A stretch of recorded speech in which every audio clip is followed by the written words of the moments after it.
श्री सूत जी महाराज से परीक्षित जी महाराज ने कहा, महाराज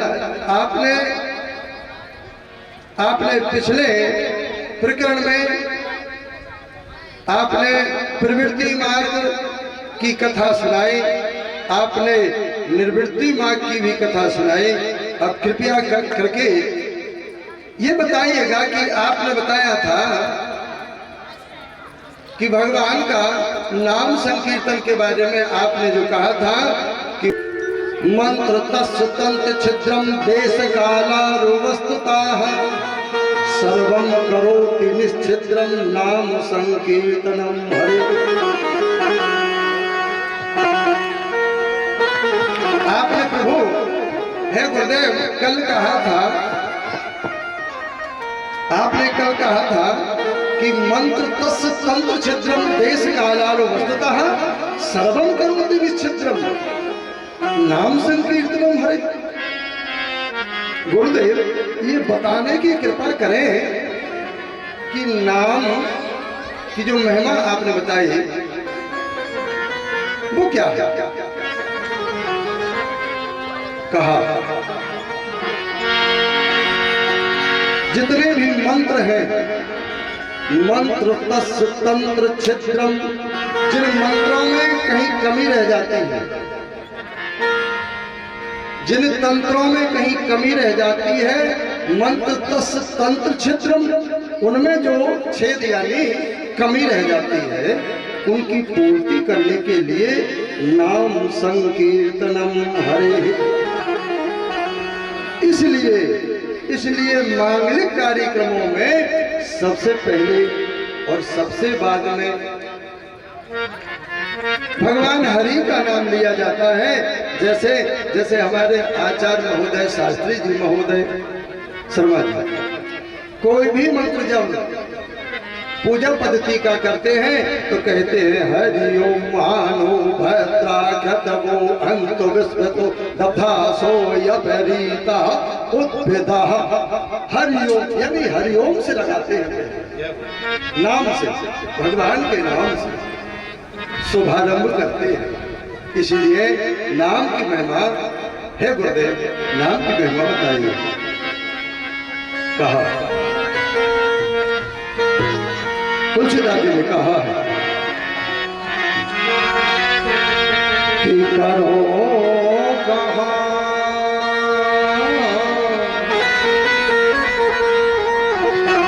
करो कहा नाम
नाम का बहुत बड़ा महत्व है।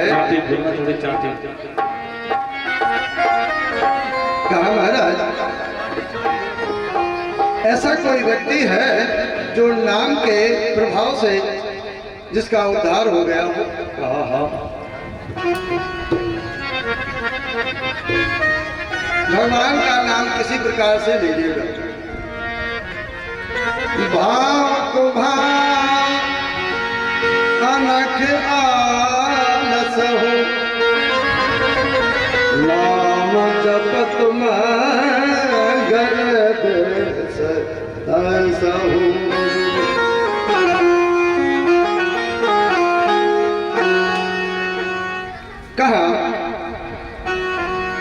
कि कान कुब्जे दुजाह कच्चित दासी पति अजामिलः।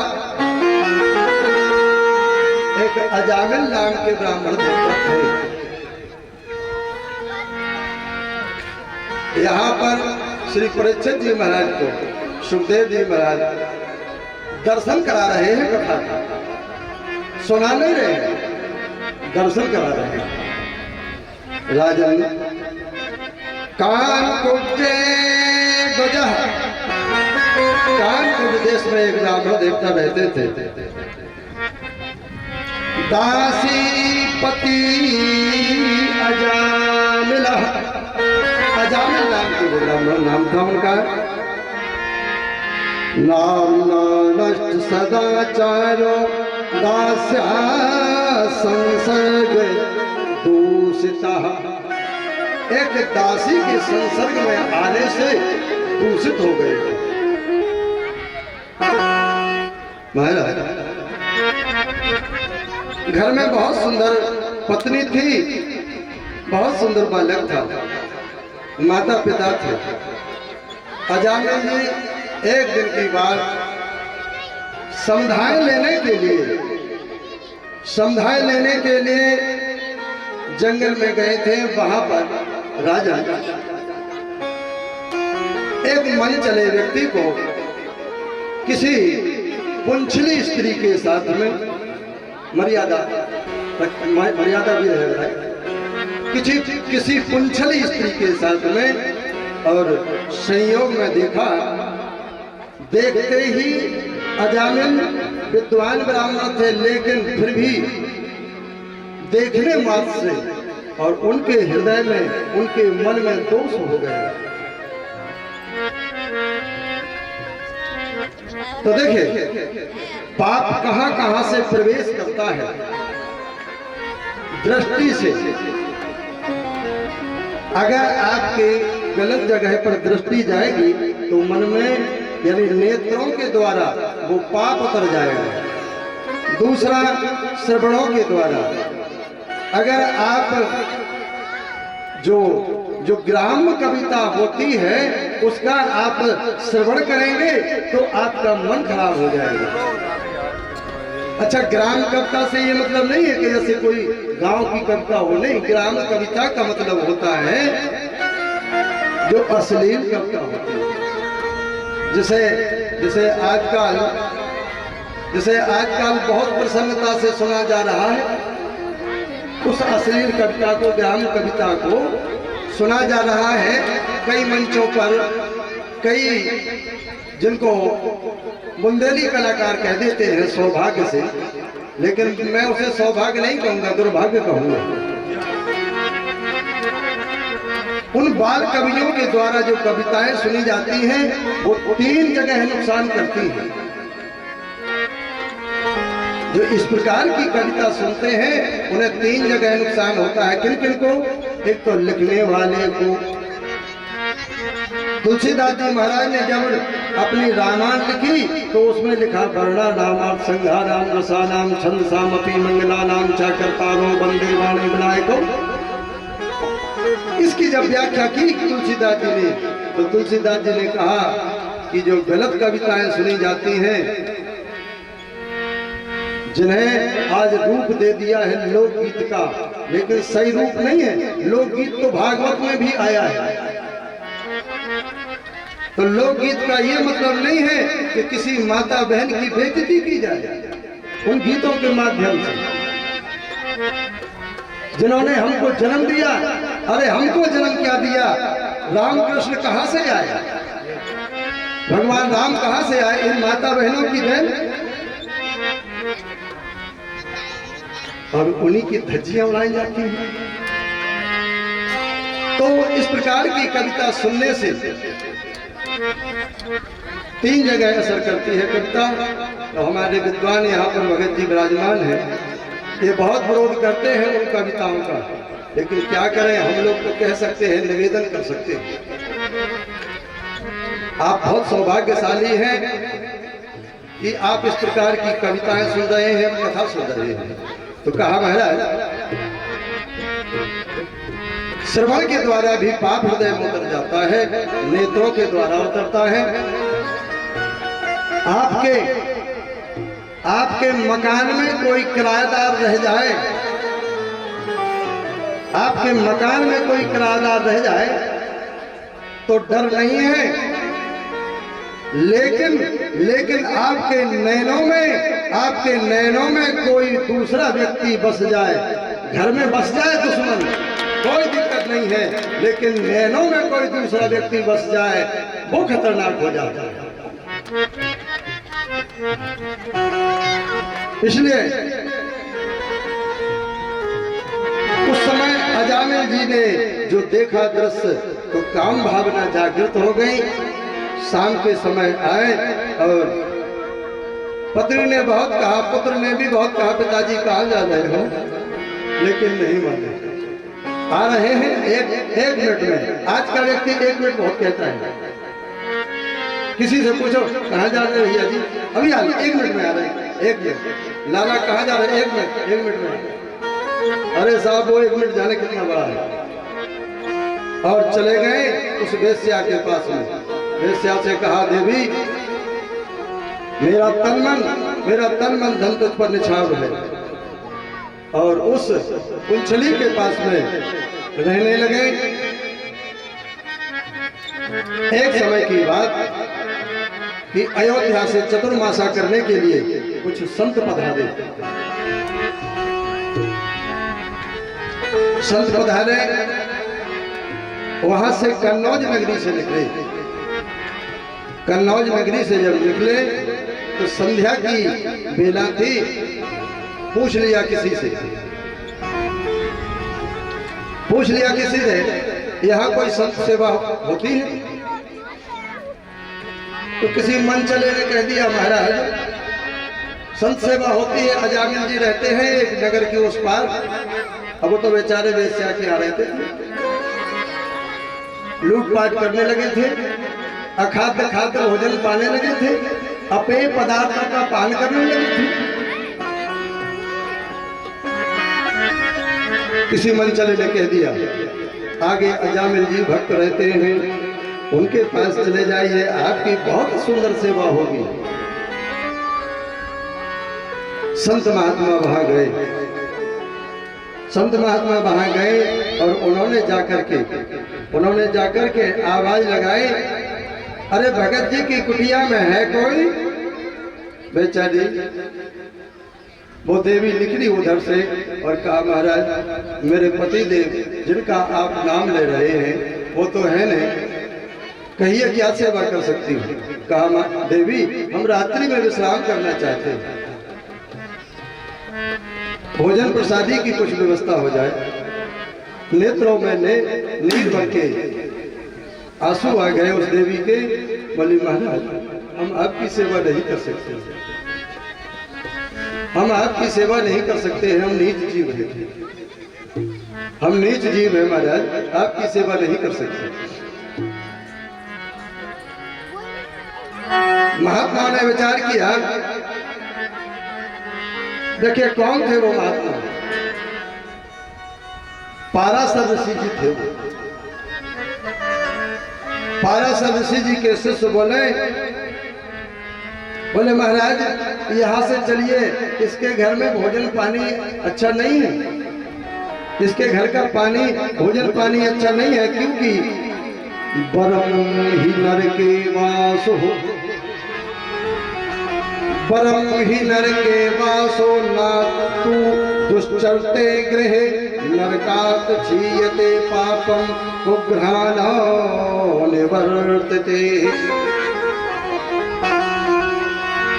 गुरुदेव इस देवी के यहाँ भोजन नहीं करना चाहिए, क्योंकि परम ही नर के वास, नरक में वास अच्छा है, लेकिन इस प्रकार के घर में भोजन पाना अच्छा नहीं है। परम ही नर के वासो दुश्चरते गृह, जिसका चरित्र अच्छा नहीं हो उसके घर में रात्रि विश्राम नहीं करना चाहिए महाराज। पाराशर ऋषि बोले देखिए संसार में सुधरे हुए व्यक्तियों को सुधारा जाता है। लेकिन संत क्या करते हैं? जो व्यक्ति बिगड़ा हुआ होता है उसका जीवन सुधारते हैं। संतों का जीवन बिगड़े हुए व्यक्ति को सुधारने के लिए होता है। हम आज यही इसके यहाँ रुकेंगे और भोजन इसका पाएंगे। तो पाराशर ऋषि जी बोले देखिए, संसार में अच्छे व्यक्तियों के सब संग देते हैं। जैसे कि भगत जी, ये आयोजन जो होते हैं तो बड़े बड़े लोगों के लिए बहुत कथाकार मिल जाते हैं, बहुत विद्वान मिल जाते हैं। लेकिन जब कोई गरीब कराने के लिए कथा तैयार होता है तो फिर बड़े विद्वान कह देते हैं भैया फुर्सत नहीं है, तुम हमारा खर्चा नहीं उठा सकते हो, और किसी को दे दो। तो देखिए, यथार्थ बात तो ये है कि जो बिगड़े को सुधार दे, जो गिरे को उठा दे, वो विद्वान है। और पाराशर ऋषि बोले देवी, हम आपके यहाँ भोजन पाएंगे, आप हमका सूखा दाल आटा दे दीजिएगा। हम भोजन बनाएंगे। भोजन बनाया, पाया, सीताराम की धुन होने लगी। अजामिल जी गए थे रात्रि में। तो देखें, रात्रि में विचरण करके जो धन कमाया जाता है, जो धन लाया जाता है, उस प्रवृत्ति में जो उत्कोच की दृष्टि का हुआ करता है, और जो रात्रि में विचरण करके उत्कोच का धन लाया जाता है, डकैती चोरी करके, तो किस प्रकार का धन है वो तो धन दूषित धन है, और उसी को निशाचर कहते हैं। निशा में जो विचरण करने वाला, निशा में जो चोरी लूट मार करके जो धन लाया जाता है, उसे निशाचर कहते हैं। आए अजामिल जी, नाम संकीर्तन हो रहा था। देवी वहां दरवाजे पे खड़ी थी, विचार कर रही थी कि पति देव आते होंगे। जैसे ही सामने से आते देखा तो कहा, महाराज जी इधर से आइएगा, यहाँ संत विराजमान है। आए, एक काम करिएगा, नहाइएगा, पहले पवित्र होइएगा। कौन है देवी ये? किसने बुलाया इनको? उस देवी ने कहा, महाराज मैंने इनको रोका है। नहाया, प्रातः काल की बेला हो रही थी। कहा एक काम करिए, महाराज जी को जाकर के दंडवत प्रणाम करिएगा। देखिए उस दंडवत प्रणाम में कितना असर है। आज जैसे ही अजामिल जी गए और अजामिल जी ने झुक के प्रणाम किया पाराशर ऋषि जी को और आशीर्वाद दे दिया। जब आशीर्वाद दिया तो देखिए वो प्रणाम की वो परंपरा कितनी सुंदर है। जैसे ही झुक के प्रणाम किया, उन्होंने आशीर्वाद दिया और उनकी जो सोई हुई किस्मत थी वो जाग गई। इसलिए विद्वानों का मत है कि अभिवादन शीलस्य नित्यं वृद्धोपसेवना चत्वार वर्धन्ते आयुर्विद्या यशोबलम्। आज मैं जब आया उधर से तो मुझे बहुत अच्छा लगा। यहाँ पे कुछ बालक बैठे थे, दौड़ करके मुझे दंडवत किया। छोटे छोटे बालकों ने उठ करके दंडवत किया। तो ये संस्कारवान बालक, जब छोटे छोटे बालक दौड़ करके प्रणाम करते हैं तो आशीर्वाद दिया नहीं जाता है, अपने आप निकल जाता है, अपने आप निकल जाता है आशीर्वाद।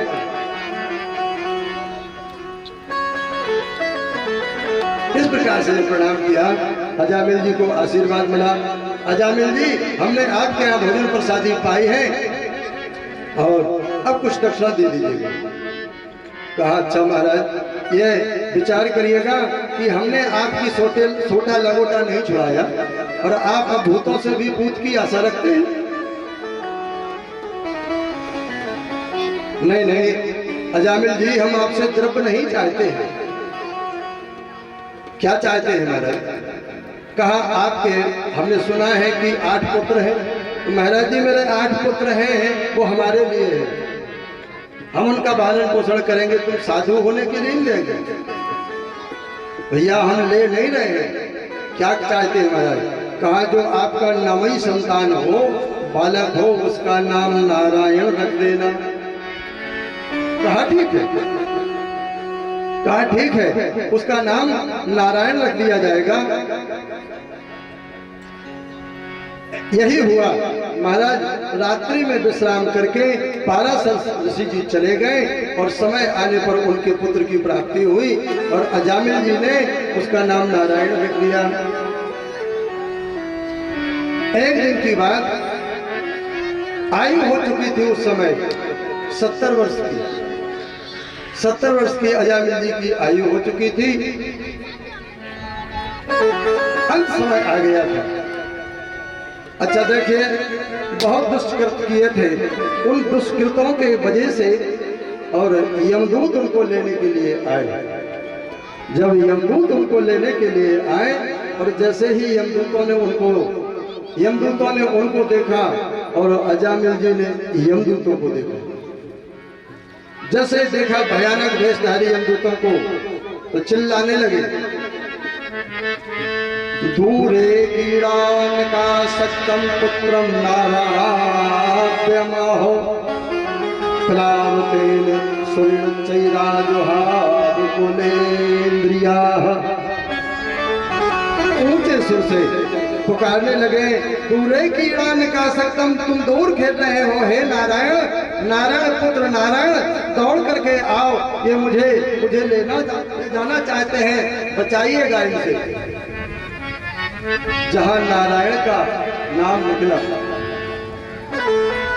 नारायण का नाम निकला और नारायण के भी दूत वहां पर उपस्थित हो गए। नारायण के दूतों ने जब देखा कि ये यमदूत, तो कहा, यमदूतों तुम यहाँ से चले जाओ, भाग जाओ, ये भगवान का भक्त है। यमदूत कहने लगे, नहीं, ये भगवान का भक्त नहीं हो सकता, ये पापी है।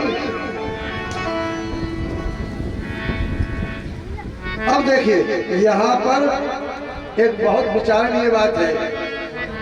आप लोग ध्यान देंगे और हमारे जो युवा वर्ग मेरी आवाज जहां जहां तक सुन रहे हो, कथाएं तो होती हैं, लेकिन कथाओं में कथा में कुछ तथ्य भी होता है। तो कथा में उस तथ्य की आवश्यकता होती है, और नहीं तो ऐसे कथाएं तो बहुत सुनते रहे, कहते रहे, हम कुछ नहीं होगा। क्या है इसमें तथ्य इस कथा में? यजामिल जी ने यम के दूतों को देखा और जैसे ही भगवान के दूत आए तो भगवान के दूतों को भी देखा। कैसे देखा? सर्वे पदम पदा साक्षाः,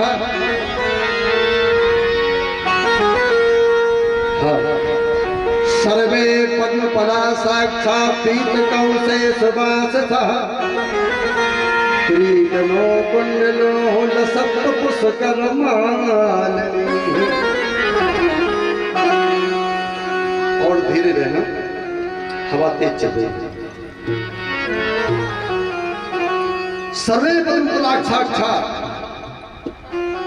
जैसे भगवान के दूतों को देखा, उनका श्रृंगार देखा, तो वर्णन करते हैं कि पद्म के और पलाश के, यानी आपके छेवले के पुष्पों की माला पहने हुए थे विष्णु के दूत। पीता पीत कौसे सुवाससा, जैसे भगवान पीतांबर को धारण किए रहते हैं, उसी प्रकार से वो भी भगवान के दूत भी पीतांबर धारण किए हुए थे। और कैसे थे? किरीटनो कुंडलो लसत् पुष्करमालिकाः, ऐसे भगवान के दूतों के दर्शन किए। 2 बार नाम संकीर्तन कर दिया। राधा रानी को, हमारी राधा रानी को,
दूतों के दर्शन किए और यमदूतों के दर्शन किए। तो ये भागवत की कथा है भगत जी। ये कह रही है कि अंत समय जब व्यक्ति का आ जाता है तो उसके नेत्र दिव्य हो जाते हैं, उसकी दृष्टि दिव्य हो जाती है। जिस व्यक्ति की मृत्यु नहीं आई हो उसे यमदूत नहीं दिखा सकते, उसे विष्णु दूत नहीं दिखा सकते। जब मृत्यु अंत समय आ जाता है तो उस समय वो दिव्य दृष्टि हो जाती है।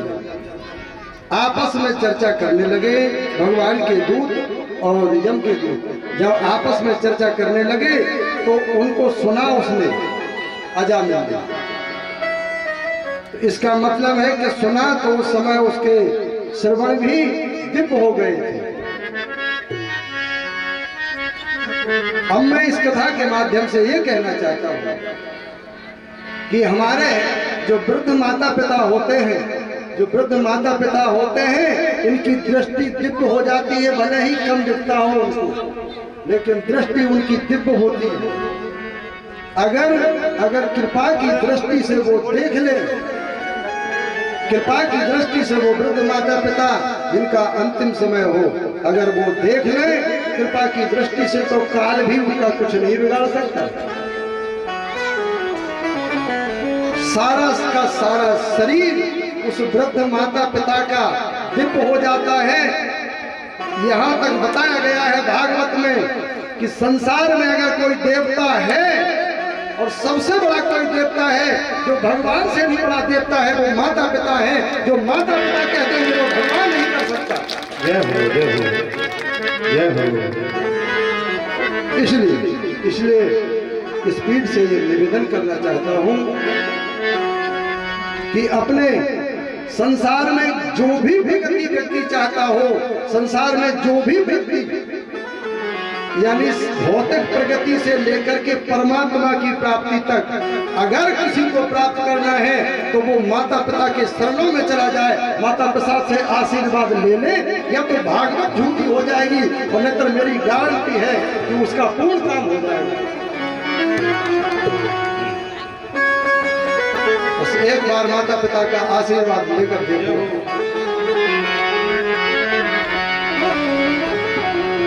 यजामिल जी को जब विष्णु दूत ले जाने के लिए तैयार हो गए, यमदूतों को वहां से भगवान के दूतों ने हटा दिया और विष्णु दूत ले जाने के लिए तैयार हो गए। अजामिल जी ने सब कुछ सुना था। हाथ जोड़कर अजामिल जी बोले प्रभु महाराज, आप विष्णु के नारायण के दूत हैं? कहा हाँ है। कहा वाह, अब आप मुझे ले जाना चाहते हैं? कहा हाँ। कहा अब ये बताइएगा कि मेरी मृत्यु का समय क्या था? तो कहा तेरी मृत्यु का समय तो वो था, यानी कोई समय निश्चित था, तो अब तो वो समय निकल गया। हाँ बिल्कुल निकल गया। तो कहा महाराज जब विष्णु के दूत ही ऐसा करने लगेंगे कि असमय में किसी व्यक्ति को ले जाएंगे तो यम के दूत तो फिर ले ही जाएंगे। तो विष्णु दूत बोले बात तो सत्य है। उस समय न तो विष्णु दूत उसे ले जा पाए और न यमदूत उसे ले जा पाए, दोनों ही दूत वापस चले गए। और उसने इसके उपरांत 14 वर्ष हरिद्वार में जाकर के उसने तपस्या की और 84 वर्ष की आयु में अपनी देह को त्याग करके गंगा के किनारे भगवान के धाम को चला गया। बोलिए वृंदावन बिहारी लाल